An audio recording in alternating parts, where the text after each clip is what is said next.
welcome to everyone. I hope you hear me well.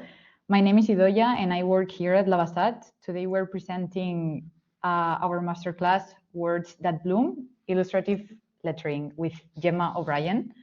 And before starting with the masterclass, I want to thank you everyone for joining us and also let you know that by the end of this session, you'll have time to ask questions and chat directly with Gemma.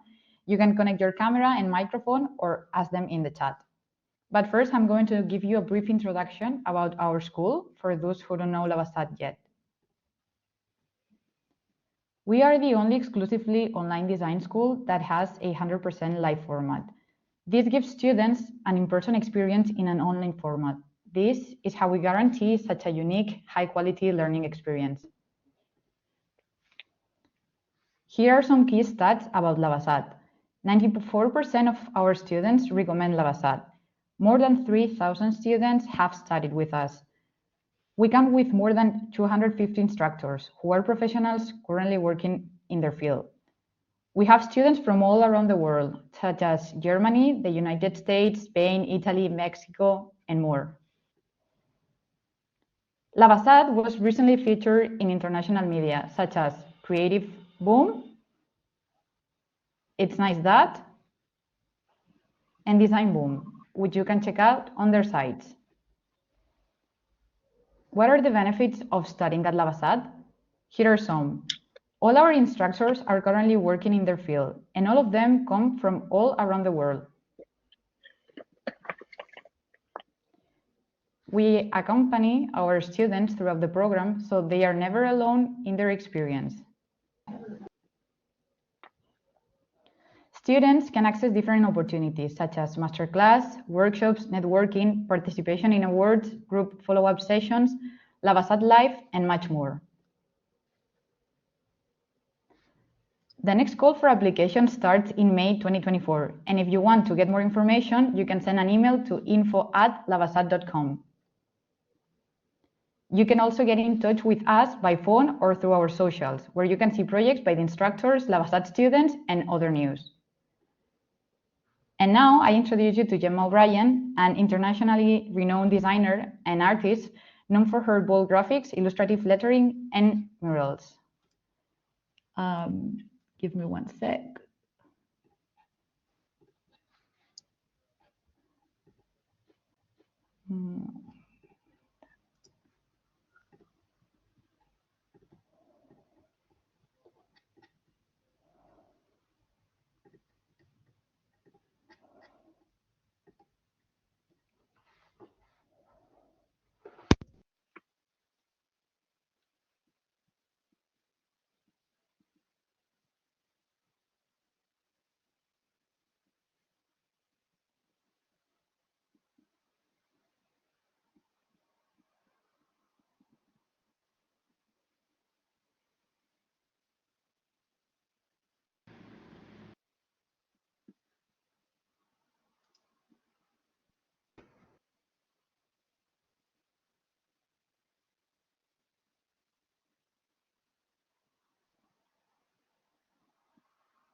Sorry, I can't hear anything. I think that the sound it's not working. Now I think it should be playing. I'm sorry for that. Wait, let me It's know okay. if you can. Let me know if you can hear it now. Yes, yes. But I'm just gonna. I'm gonna play it for a minute. It's okay.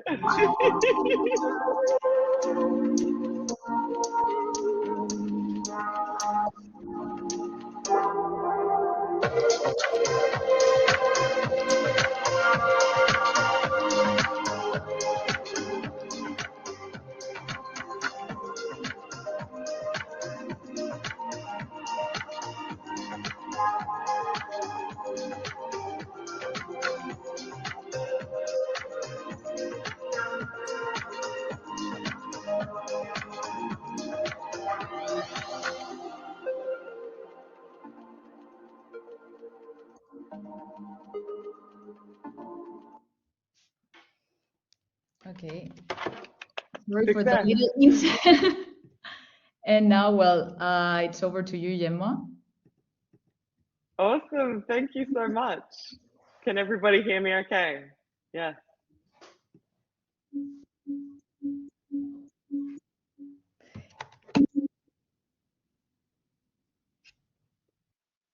Well, I'm very happy to be here from Sydney, Australia, here in my studio. I'm going to share a little bit about my career and work and then do some live demos and give you a bit of a showcase of a few things live here in studio, if that sounds good. All right, let's begin. I saw in the comments a few people from Brazil, Mexico, Sardinia. So thank you for all joining me. It's 4 o'clock in the morning here in Sydney, so I'm very happy to be sharing this time with you and presenting to you words that bloom. All right, let's begin. So my story began as a young artist in Queensland, and I'm currently working in Sydney, Australia, where my studio is. And I work on a variety of commercial projects, personal projects, and in between heading over to the beach, which is a 20-minute bike ride from my studio. Now, when I was a young girl, I loved to paint and draw. And throughout my primary school years, I continued this passion for creativity, working on everything that inspired me, including my pet chicken from my home in Mount Glorious, and would make little books as a small girl. And then along came the computer, and those paintings and drawings and little books turned into digital artworks, like this one, my Uncle Justin. But despite being very, very creative, I ended up going to law school. I quickly realized that a creative path was more in my future, and I dropped out and I switched over to art school. And it was during my time in art school where I discovered typography, letterpress printing, and this whole world of the written word, metal type, and I absolutely fell in love. It was like a whole new thing at the time. It was before the time of Instagram and Good Type and all these amazing resources that we have now. And it all was very physical. So I learned to set type by hand, and it was still can't hear anything. No, I think, sorry, I'm just checking the notes here. Whoa, okay, yes, you can hear me. I hear someone's from Queensland, fantastic. So I love the way that the physical type could be touched. You could learn about the letter forms with your hands. And from that point forward, I became an apprentice letterpress printer. I had to mind my P's and Q's. And I took on this persona of Mrs. Eve, named after the font. You can do your, if you don't already know that the typeface, you can have a look. But that's where my moniker on Instagram and all my social media handles comes from. So I developed this passion. I transferred it into a blog at the time called For the Love of Type. And I did a university project where I would not only fill all my sketchbooks with lettering and typography, but I did a project where I covered my entire body in handwritten type with Sharpie as part of a viral campaign, which was at the beginning of YouTube back in 2008.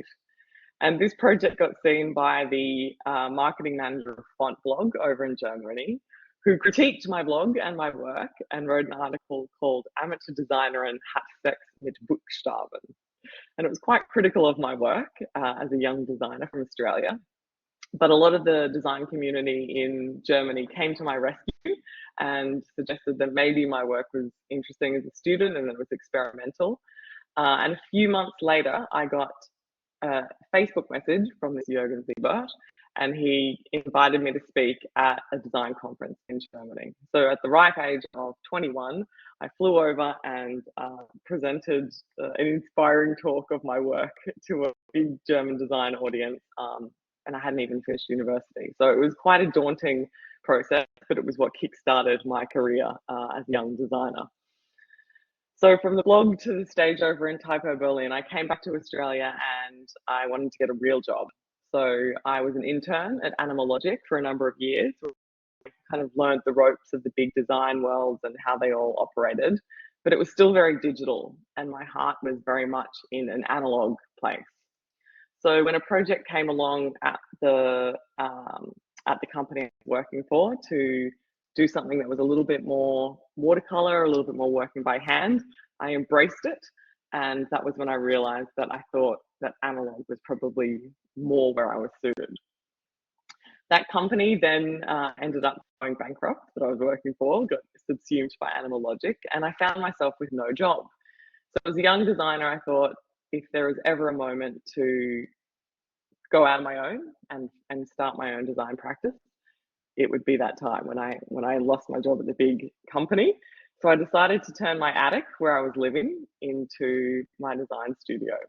So at first it was very loose, very free and creative, and slowly over time I transformed the space, made it my professional work studio, and began working on digital illustrations, commercial commissions, and sharing my explorations online. And the thing that really connected me to the work that I started to do when I was out on my own was my love of drawing. So I always loved, illustration. It became more intuitively to me than learning about typography. So I started to incorporate all of these drawing methods into the work that I was creating. And I loved the way that I could take something like typography that felt so, I guess, like restricted inside the computer and breathe life into it. So I wanted to add pattern and depth and detail and interweave all of these elements from nature, which I was so inspired by, and combine them with my love of language. And so it was this real free experimental time where I got to bring in the elements that inspired me with typography that I started to develop my own voice. And the other side of it was not drawing, but it was writing. So I felt as though I was almost like an actor. I wanted to take on these different roles. I wanted to do something that was slow and detailed, but then also really free and expressive. So I experimented with different pens and inks and really just let loose and experimented with different ways of working with brushes, oil pastels on top. And this early analog work really started to shape the kind of commercial projects that started to come in. So after sharing a lot of these experiments online, I elevated then from drawing and calligraphy into painting. So I wanted to see how would it look if you took something that was this small scale brush script and scaled it up. And through this process, it started to lead to my first large scale brand collaboration. And I was commissioned by Kieran Sider to paint, I think it was 40 hand painted billboards, and in each of the suburbs where the billboards were going to be. And I'd never said yes to a project this size before. So I came up with a method to scale up the artworks using a projector, tracing them in chalk, and over the course of a number of days, hand painted these billboards. It was during the process of doing this, I had to have someone else operate my lift for me, and you can see them lying there in the basket of the case after they took the photo of the campaign. So as much as I started to enjoy, this commercial success and working for advertising campaigns, I was still really interested in the idea of words in the world of art and how coming up with your own text, your own phrases could really elevate and be a way to not only connect with your subconscious, the things that you were thinking about, your place, but see these in more of a gallery context than just only advertising and design spaces. So I started to do a number of exhibitions. This was one in Laguna Beach back in 2016, where I took these digital phrases and filled a room with this black and white hand-painted installation. And I was inspired by people like Jenny Holzer and Barbara Kruger, but also wanted to add almost this William Morris style intricacy of floral elements woven into the text as well. I liked the idea that I could play around with scale and detail, about the viewing experience of the participants in the gallery. And then these pieces would be painted white at the end. So they'd be up for the duration of the exhibition, and then they would be painted white. And the idea is that it would live large in memory. And I liked the idea that the legacy that I would leave behind with my work would be more about the memory and the feeling, rather than something that actually lasts forever. I also started to explore another part of my creative personality that was a bit more free, that loved adventure and was a bit more playful, and started to do really quick sketches on aeroplane stick bags that were related to puns of pop culture at the time. So I started this project called the Spore Bag Challenge, where every time I would fly, I would write a puke pun on a stick bag and leave them on the seat for the next unwell customer. So over the course of 5 or 6 years, I created over 20 of these, and you can see them all at Spore Bag Challenge. I think they're still on the Tumblr, sporebagchallenge.tumblr.com, and encourage other people to do their own as well. So I think there's an Instagram hashtag to have a look at them as well.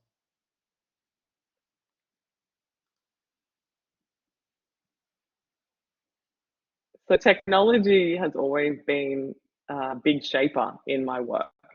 Of course, at the beginning, I was drawn to analog tools of, drawing, but they were only analog at the time. As soon as the Apple Pencil and the Wacom came in, I was kind of an early adopter. It was around the same time, 2015, 2016, 2017, I started working with Adobe and Apple to play with these digital tools.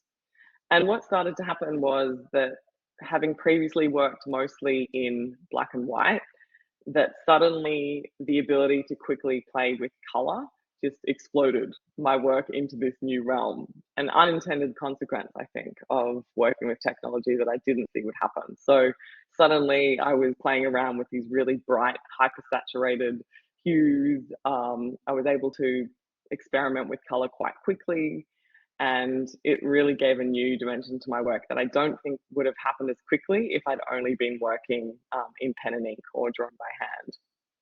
But I still kept the same process. So my process is essentially to select the typography, either using an existing font, then move into pencil sketches or kind of these loose outlines, and then color it from there. So using the iPad or using the Wacom pen and digitally coloring in Photoshop, I started to just see this, new world of color entering.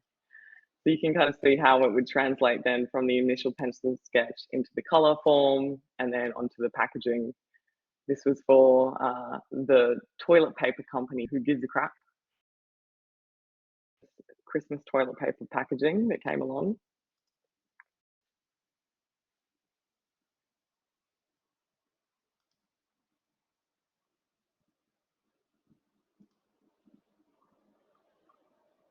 And what I realized very quickly after having worked in black and white is that color was so much more commercially viable, and it led to a lot of brand collaborations for packaging for brands like Truly, everything from posters, the way that the packages were designed, lots of posters for music companies or musicians that were traveling and doing shows through my American agents, which I had acquired around a similar time.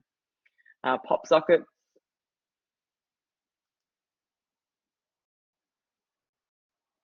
Very happy to see some questions popping up there. I'm going to be doing a Q&A at the end, so if you want to put them in there, and then at the end we're going to pull them all together. So definitely keep them coming as they pop up. Thank you, Emily. Emily number 2.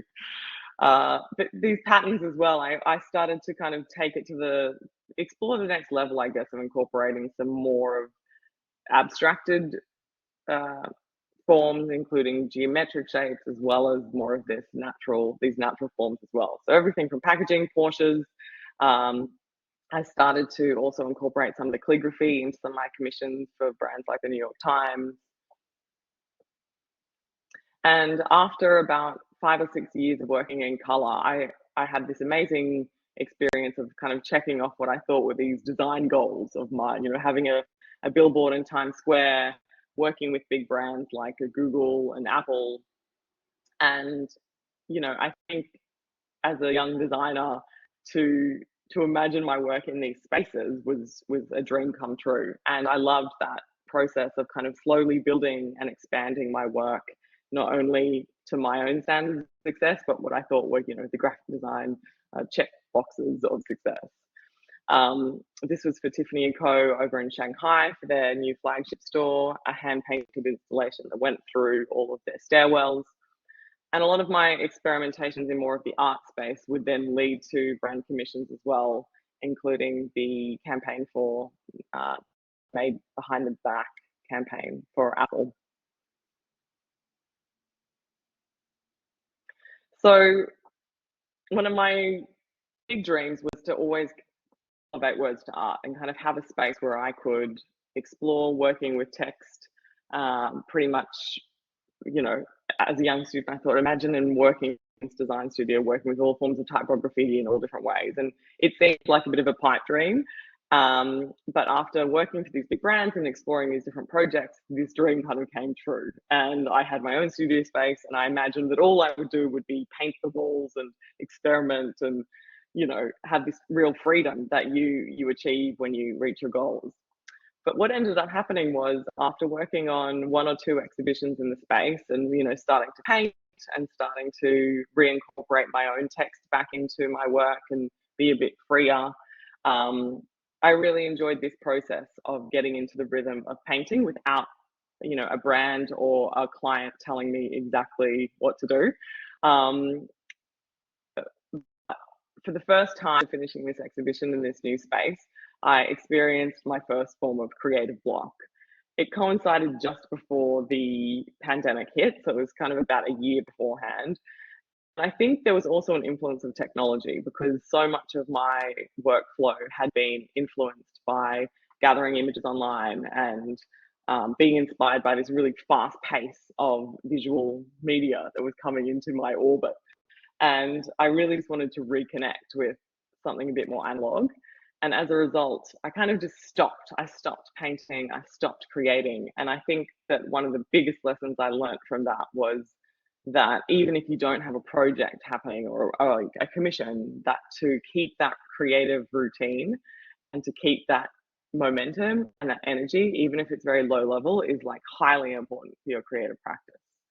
So for me, I had this desire to actually go back to basics and go back to learn to draw from life again, which I'm not sure how much of that is incorporated into your studies now, but my advice to young artists and designers would definitely be to not lose touch with drawing from life, just because it provides you with that ability to observe and to think and to be in the present, to be able to see better, even if you're not using this kind of work in your final pieces, but definitely is a great tool to reconnect and get your body and mind in sync.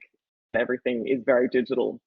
I also went on an art residency in Sardinia, so shout out to that person in Sardinia, and did a very small scale project. After doing these big, you know, these big walls for Tiffany & Co. and in Times Square, I just wanted something where it was for a community. This was for a school in Millis. So I painted with some of the local kids, inspired by the local flora and fauna, and just, you know, to get back into that habit of painting. So I think the creative habit and that routine that you have around your creative process is really important. Into the future, my dream is to be something like this woman. You know, I still believe in working by hand. I think technology has been such an influence on working large scale, whether it's using pounce patterns or projectors or more analog ways of scaling things up. There's still something that I love about this handmade process. And I think for me, to define what is successful, it combines these elements of, you know, the craft, a love of language, choosing your text, working with people. So often working on bigger pieces that will combine a group of painting assistants or newcomers, and will kind of come together and paint together. And I think creating these conditions for human connection to occur are still really important in my work. And, you know, with this particular piece, this was created for a gallery in China Heights in 2017. It was so much about the design, but then it was also about the process of painting it, and then this image, this memory of the work, and the memory of the people who created it along the way as well. So that is the end of the formal part of my presentation. So if you had any questions about that, keep them coming. I think we have the moderator include them at the end. Thank you. Thank you, Fleur. Yes, well, yeah, AI. We'll talk about these questions at the end. But for now, actually, we could do some questions now before I do some live stuff in studio. What do you think? Yeah, sure. Like if people want, I think we can actually start with some of the questions. Actually, that would be a great idea. And Okay. then yeah, let's do like um, 3, 4, 5 questions, and then we move forward to the next part. So I'm gonna, Okay, yeah, I'll stop stop sharing sharing this. this and then, Yeah, perfect. And also people, okay, yeah, I'll stop stop sharing sharing this. this and then, Yeah, perfect. And also, people, I encourage you to turn on your camera so we can see us, everyone. So let's start with the first question we have from Emale. She was saying, do you also use your art as a form of protest if you are opinionated move about something in the world? If so, is that a different process compared to other work? yeah, I guess the key form of protest with photography is there was a period of making lots of large actual protest poster signs, and I think that that's one of the greatest skills for, you know, hand painted signs and lettering, especially these days, is that you can use those skills for things like protest. Um, the process, of course, is different. I think a lot of the similar ideas apply, that in the same way that brands want to capture attention, like you want to, you know, elevate your voice for something that you believe in, you're still using the hierarchy selections of typefaces or inspiration to get that message across at a large scale. So yeah, I think that especially moving forward, we need to think about as designers, like how can we use the skills that we have in new ways that are for the most important thing that you think is important right now and what the world needs. Great. We're moving to the second question. Elena, how much time do you need to prepare a detailed artwork? I guess it depends what the scale of the artwork is and how, you know, usually the length, but often the actual sketching phase would be a couple of weeks, maybe, including client feedback. I think that the client feedback has a big part of it. I might actually just kind of, as I'm answering, I'll show you some, you can keep asking the questions, but I can use this to help demonstrate. You know, you can kind of see, can you see that? You just give me a Yeah, thumbs we can up see if it. it's a yes. So, you know, these were elements that were created. So, for example, like this is an individual A that might be drawn that's incorporated into a bigger piece, or I might draw pieces individually and then add them to a collective drawing. So it could be anywhere from, you know, 4 days intensely or 2 weeks if there's client feedback.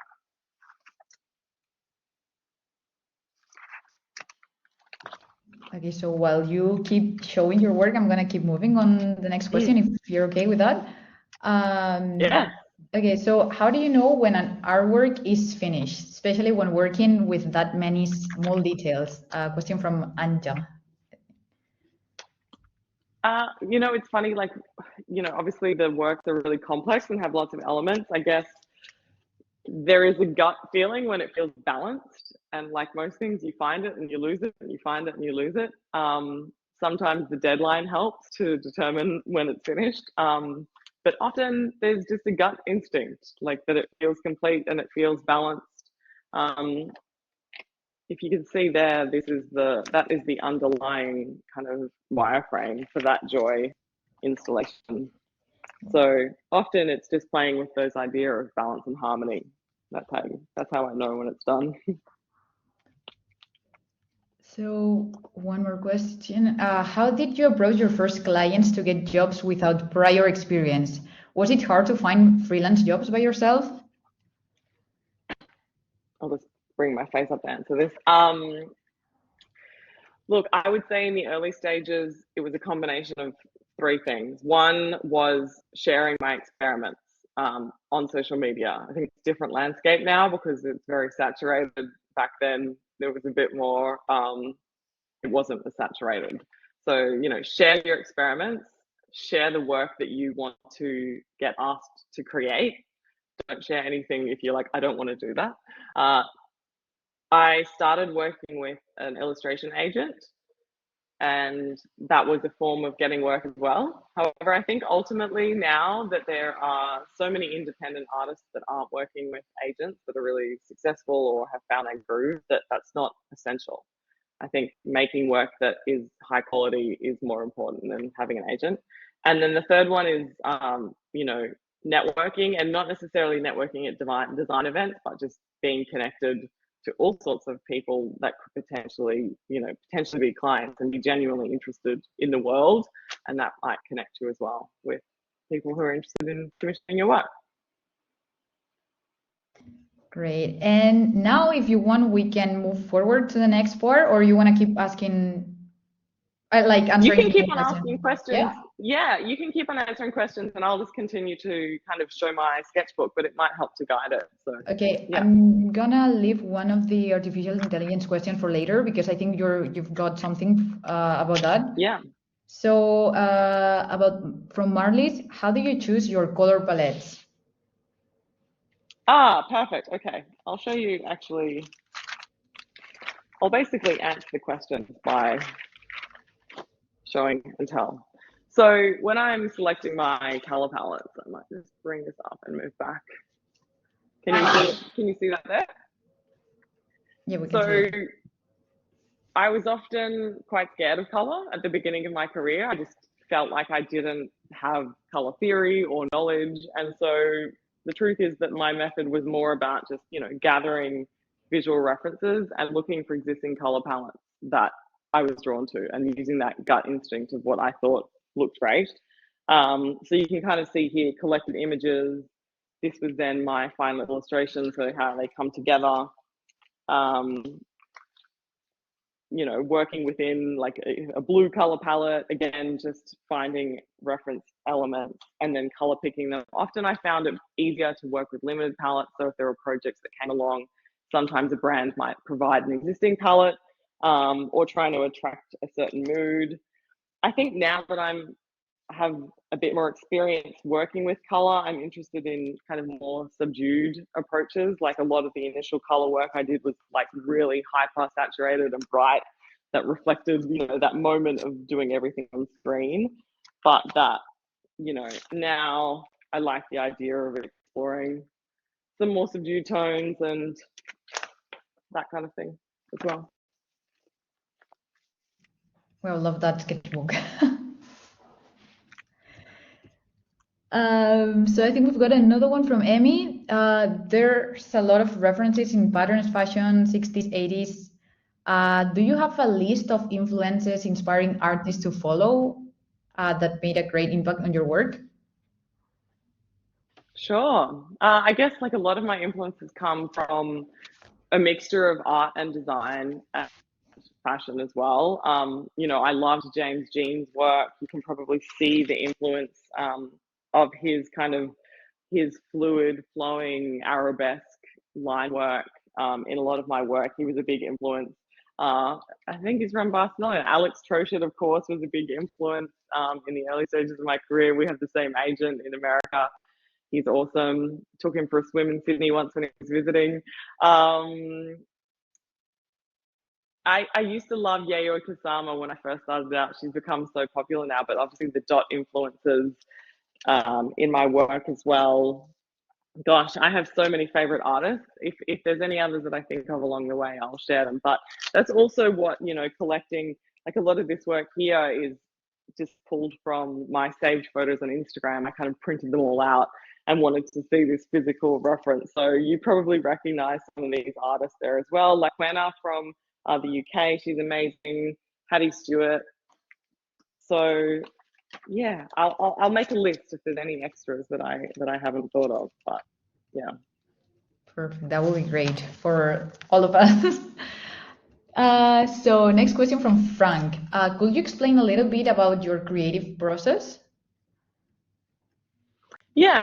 So I guess the first step, regardless of whether it's a client project or whether it's just me, is definitely it's like a form of research, gathering inspiration input. So that's what the visual diary is. That's what I also have a lot of smaller journals that I will work in, sometimes writing down whether it's phrases or like gathering pictures and printing them out, experimenting with oil pastels, taking photographs, gathering as much inspiration as possible. And then the second part of the process is obviously a specific outcome. So whether it's a client brief that comes in, or an exhibition that I'm working towards, or just an idea that I want to develop. So it's then taking all those big inputs and kind of funneling them into some more specifics. So if it is, let me have a think here what I can show you to demonstrate. One sec.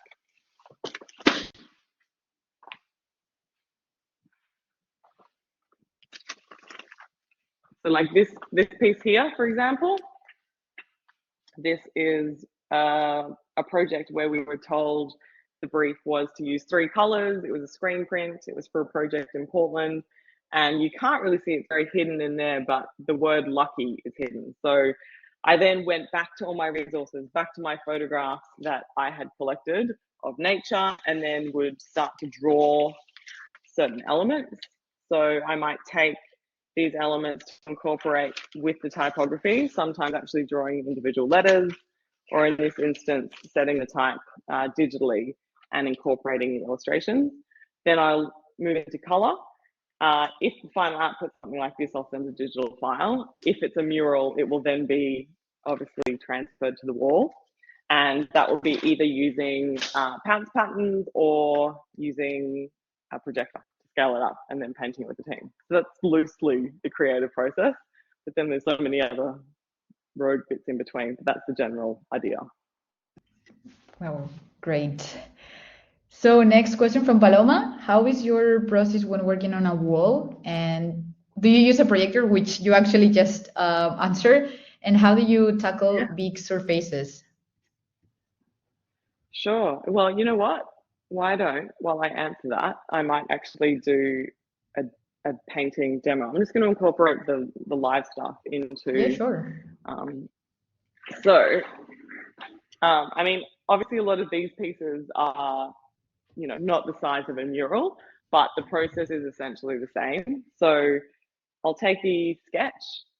Using a projector would be one method to scale it up, put it on the wall, and then using a pencil would actually just outline just key shapes to get the key ideas onto the wall. And then I would select the paint colors. So often I'll be working with house paint. So I'll go into the paint store and actually, you know, color match the swatches, hold the artwork up, and, you know, narrow it down to a smaller palette. If it's a client project and it's time-based, often that process of limiting colors would have to happen at the beginning, just to know how long it's going to take. And then moving in from the pencil outlines into painting. So I'll just quickly show you.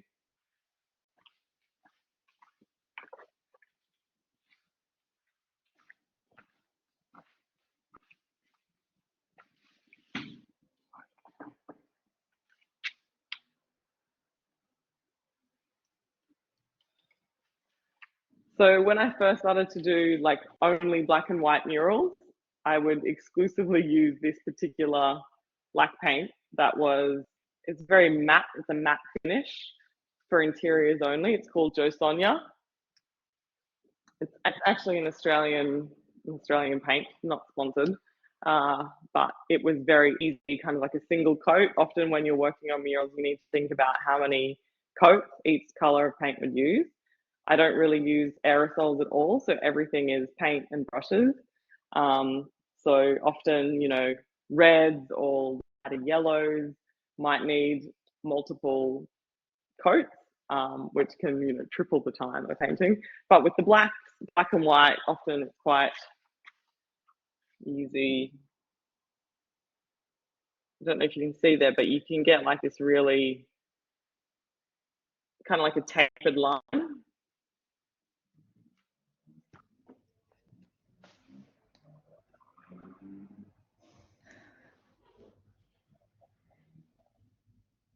So on this particular canvas, I would have already had some pencil outlines that were on there. Could you see me or was I out of frame? Okay. Yeah, no, we can see it. Okay, cool.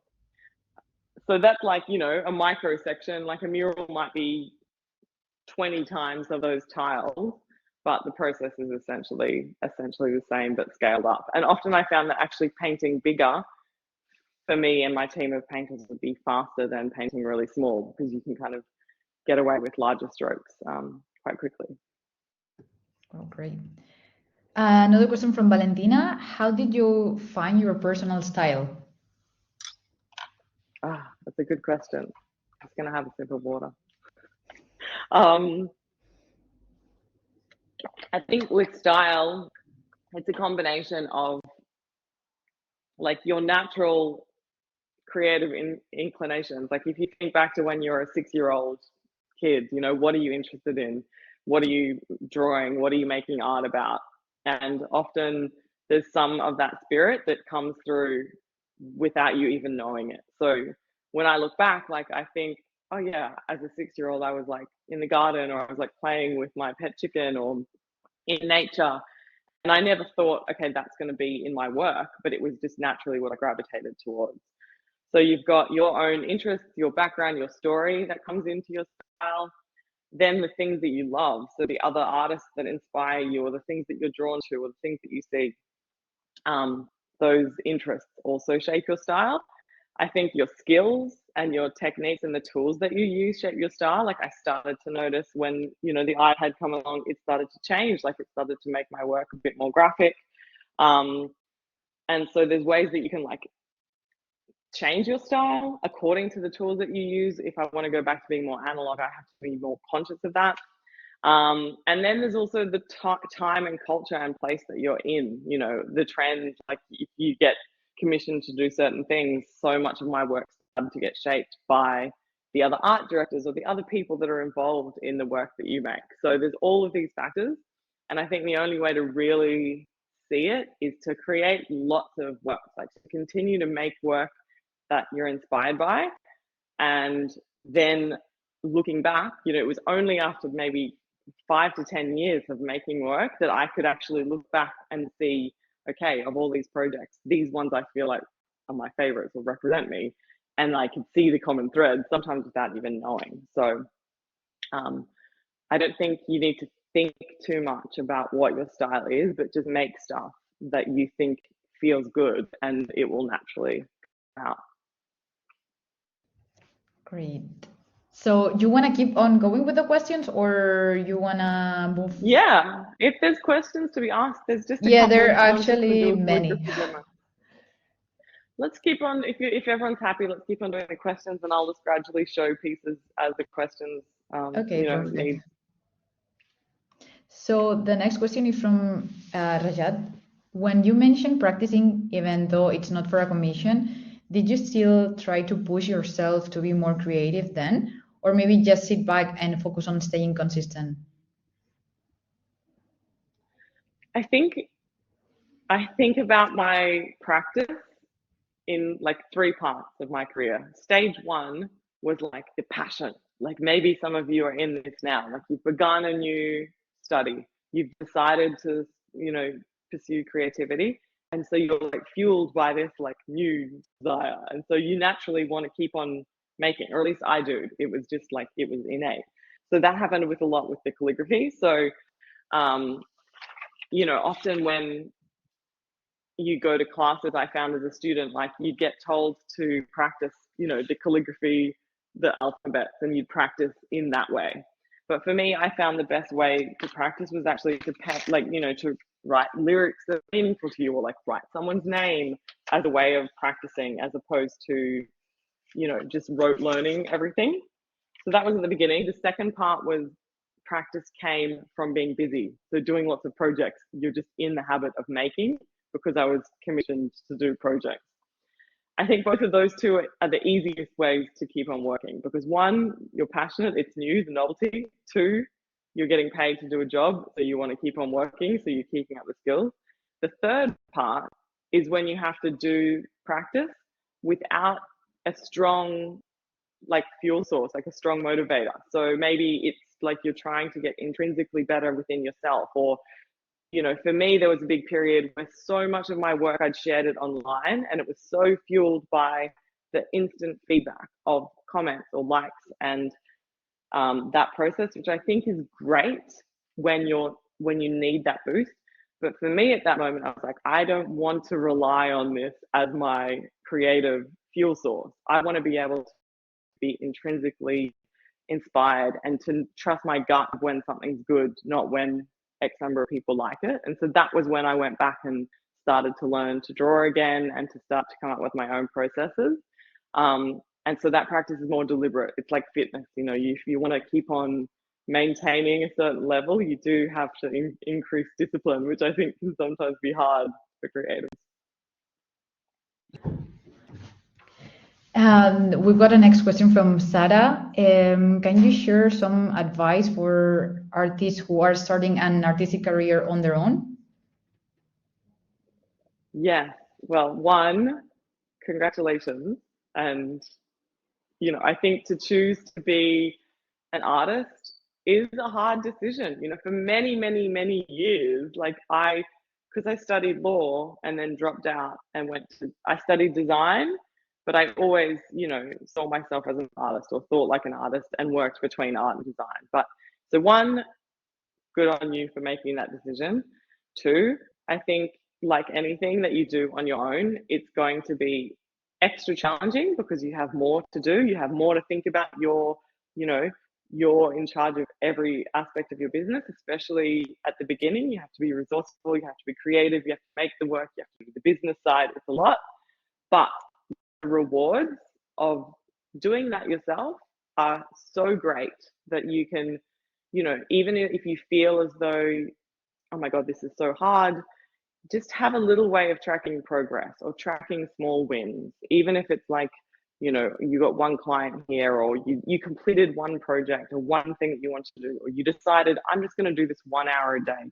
Just track little bits of progress and keep going. Often art is like a long, slow game. And while it might not feel like things are happening, if you just have that strength to stick to what interests you, what you think is unique, what's coming from your story, stay up to date with your skills, keep your skills up to date, and, you know, stay abreast of what's happening in the field, but also look to history. Like sometimes now, especially, there can be so much stuff so fast that looking back in time and seeing, okay, this was a key trend, or this inspires me, can sometimes be a better way to stay in touch with the context. But obviously you have to financially find a way to make being an artist work. And I think the best piece of advice there is that creativity is like a superpower. And, you know, obviously there's all these ideas around art where it's like a struggling artist, or it's difficult to make a living. Yes, it is, but you also have an amazing responsibility and an amazing job to like translate things that you see in the world to something beautiful or something that connects, or for someone's business. So like cherish those skills, be creative with the ways that you make money as well, because, you know, why only use your creativity on the actual work? Like you can use it in all aspects of how you do things. So good luck.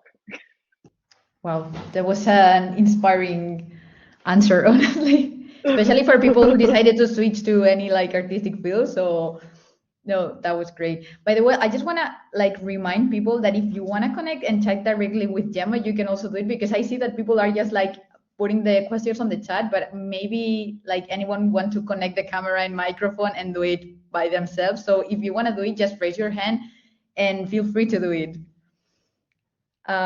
So meanwhile, I'm going to go to the next question from Florence. Which programs do you use to draw? Okay. So program number one is by hand. Here we go. We'll just do a little. I'm writing draw, even though it's calligraphy. But I use Procreate, but I don't really use Procreate to draw. I use Procreate to color. So I'll often still draw in pencil, or combine printing elements, drawing from life, and then color in Procreate. My main tools are Photoshop, Illustrator, Procreate. That's pretty much it. It's pretty basic. Trying to think if there's anything I've missed. That's it. I used to use Adobe, the Adobe Draw and the Adobe Sketch, but then they updated them. So, you know, you've got to be a shapeshifter. I actually found that sometimes, like, you know, these initial approaches of doing all my drawings in pen and ink on transfer paper, like I'm going to come back to this soon, because there's something about the limits of physical that can sometimes be quite freeing, and I can sometimes actually work faster. But that's also just the point where I came at my career. I think wherever you come into the world, the tools that are available might come most easily. So just choose whatever works best for your creative process, and that will bring out the best in you, I think. Now I'm going to move back to a question that we had at the beginning, that it's related to artificial intelligence, if that's okay. Yeah. Do you still believe there's a future in working analog given the explosion of artificial intelligence in visual arts? So I think that the AI right now, it can feel quite scary. You know, there's a lot of, and understandably as well. I think that if you think about the printing press, when that came along, and any new technology is always going to displace, you know, jobs, or change the ways that we work. And of course that's scary, because this is something that we do. I think that ultimately, you know, when I think of my career, when I entered the world of typography, everything I was being taught was on InDesign, Illustrator. It was all digital. No teacher was showing me to set type by hand. That was something I did separately. And yet, despite that, that was how I learned the most about typography, was like through the physical forms of this outdated technology of letterpress printing. I think what happens is when certain things become faster, so when AI can create certain aspects faster, the things that you do by hand or the things that you do slower become more of an art form. They become more about the process for the artist. They become more valuable.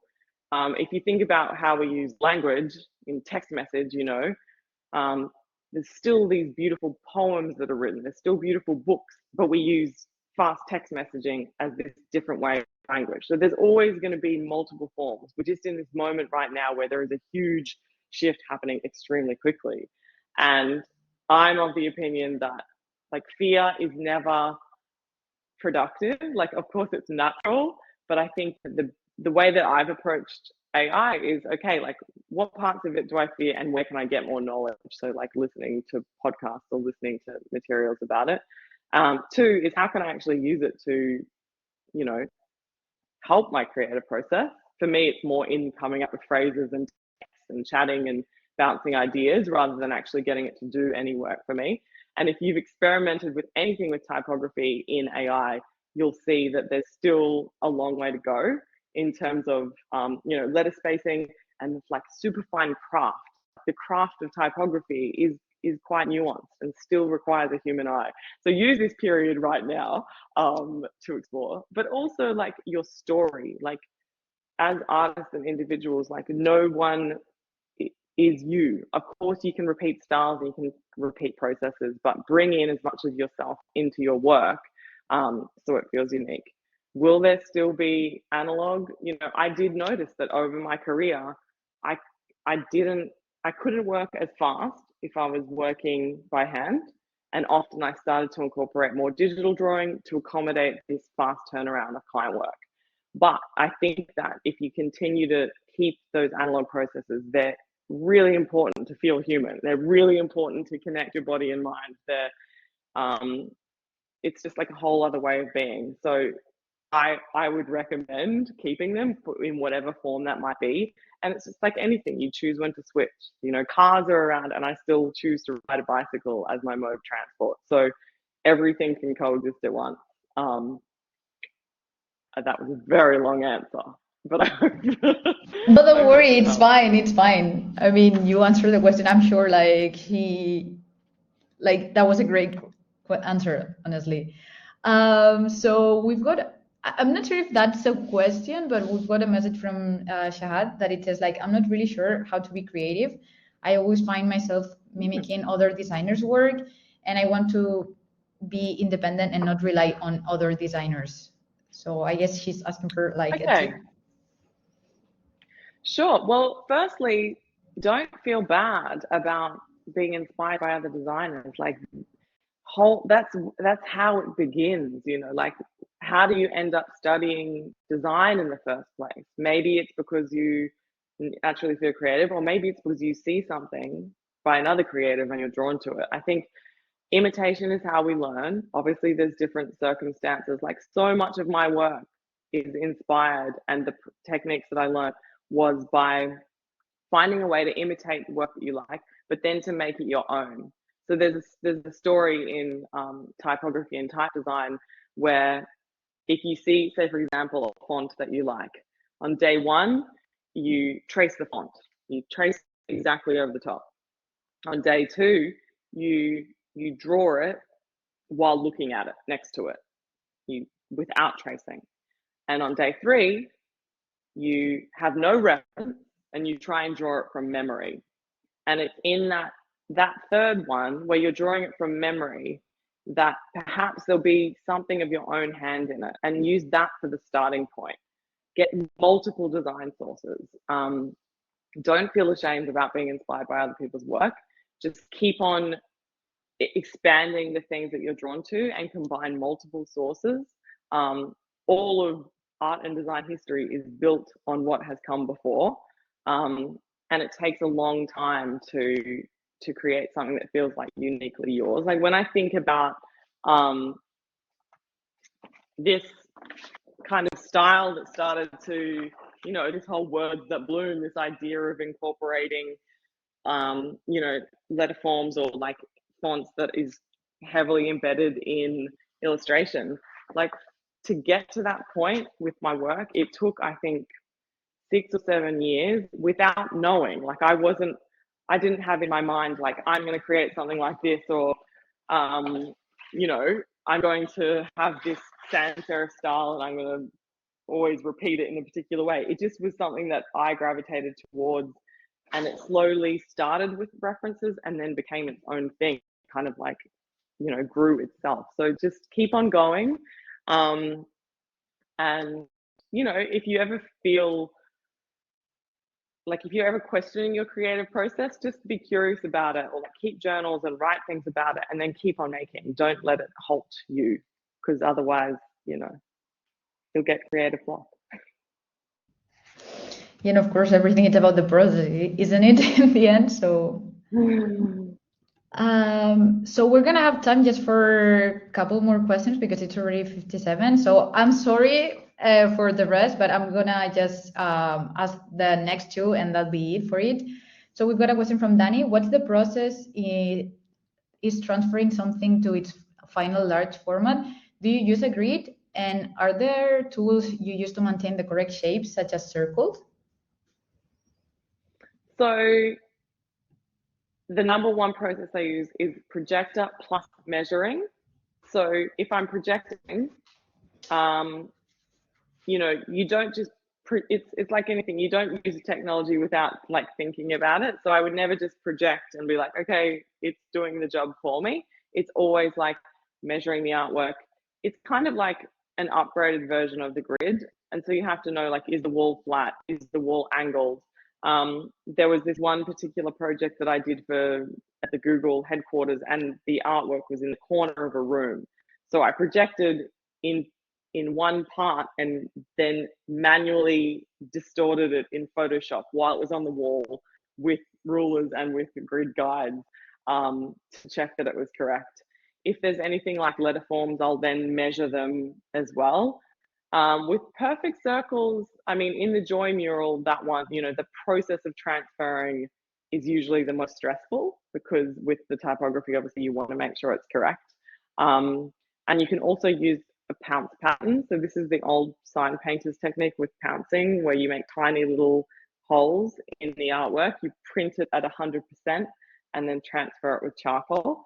It's quite messy. I prefer using projector and measuring. But for the large Tiffany & Co murals that I did, that one we used pounce patterns.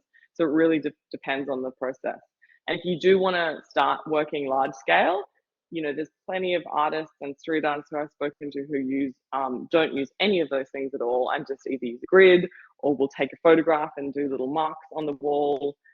There's lots of stuff, I think, online now. So just experiment yourself, even if you have just a big canvas, on different ways to scale things up, because there's many tools to approach the same thing.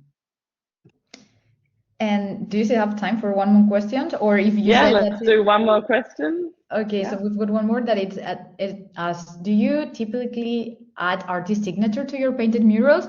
Because that person noticed that most of your murals don't have them. And is there a reason for you to not sign your work? Oh, was the question, do I sign the mural? Yeah, exactly. Ah, They want to that's know a very why you don't interesting do it. question. It's, well, some of them I do like do a tiny signature, or if I'm doing paintings or like original artworks, I definitely will sign it. Is that what you mean? Am I thinking of the same Yeah, exactly. signature? The signature. Yeah. Ah, I mean, often I will do small signatures, but I think, as I said before, I mean, in a dream scenario, I love the idea of it being about the experience. I like the idea that it is a physical memory for a group of people, but I do little signatures on artworks, especially ones that are sold or paintings. So yeah, we can do one more question. Yeah, sure. Do you ever deal with imposter syndrome feelings? If yes, how do you overcome them? Yes, yes, I have it. Like, it's funny. I think that these words like imposter syndrome and fake it till you make it, all these different things now are like so common, but they can mean so many different things. So yes, 100%, like at different stages of my career, it takes different forms. At the beginning, you're almost like you don't know enough, so you have a lot more enthusiasm and like less fear because you've got less to lose, like in the sense. I think that as my career went on and there's more people involved, or there's agents, or there's bigger budgets, or there's clients, like the stakes get higher. So sometimes imposter syndrome is the feeling that your level where you're at, you want to be here, but you're here. Like, it's not always about like self-worth or like your worth as a designer or how important it is. Sometimes it's actually the feeling that you want to update your skill set. So for me, like, that's why I wanted to go back and do some more drawing, just to keep fresh. Um, and it is that feeling of wanting to adapt. But if you feel that, I think one good thing is to tap into somewhere where you have confidence, maybe in other parts of your life, something that people like, give you positive feedback on, and use that energy when you're creating to work. And also, don't be afraid to ask for feedback from people that you respect. So whether it's like other designers who you share taste with, or teachers who you respect, not only social media, and use those sources as a way to increase your skills and confidence over time. And also, it's totally natural because we're humans, and creatives, I think, are extra sensitive. So go gently on yourself. Well, that was great. And I think then we can call it a day. I mean, that will be it. And well, I want to thank you. Thank you for your willingness, your time, your words, and the work. I think it was a great masterclass, and I hope we can get to do any other thing with you. So thank you, everyone. And I hope you enjoy it, and see you in the next masterclass. Great. Thanks, everyone. Thank you. Bye.